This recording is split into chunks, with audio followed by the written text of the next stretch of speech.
मनुष्य अपने विश्वास से निर्मित होता है। जैसा वो विश्वास करता है वैसा वो बन जाता है। जैसे प्रज्वलित अग्नि लकड़ी को जला देती है, वैसे ही ज्ञान रूपी अग्नि कर्म के सारे बंधनों को नष्ट कर देती है। हर काम का फल मिलता है। इस जीवन में ना कुछ खोता है ना व्यर्थ होता है। आत्मा ना कभी जन्म लेती है और ना मरती है। शरीर का नाश होने पर भी नष्ट नहीं होती। नरक के 3 द्वार है, वासना, क्रोध और लालच। परिवर्तन संसार का नियम है। जिसे तुम मृत्यु समझते हो वही तो जीवन है। एक क्षण में तुम करोड़ों के स्वामी बन जाते हो, दूसरे चरण में तुम दरिद्र हो जाते हो। मैं उन्हें ज्ञान देता हूँ जो सदा मुझसे जुड़े रहते हैं और जो मुझसे प्रेम करते हैं। सदैव संदेह करने वाले व्यक्ति के लिए प्रसन्नता ना इस लोक में है ना ही कहीं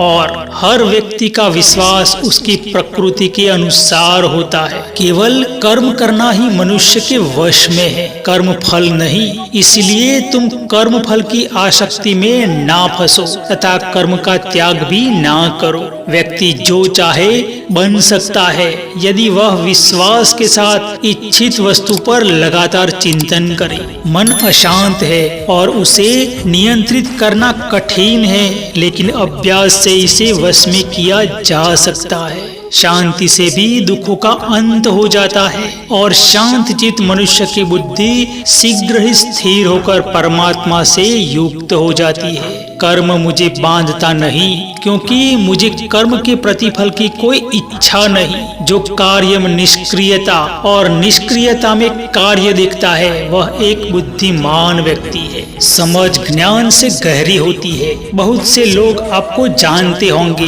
परंतु कुछ ही लोग आपको समझते होंगे। दुनिया में अगर सबसे अच्छा सोचना है तो सर्वप्रथम किसी का बुरा सोचना बंद करना होगा। जीवन में हमेशा एक दूसरे को समझने का प्रयत्न करिए, परखने का नहीं। पहले लोगों ने सिखाया था कि वक्त बदल जाता है, अब वक्त ने सिखा दिया कि लोग भी बदल जाते हैं।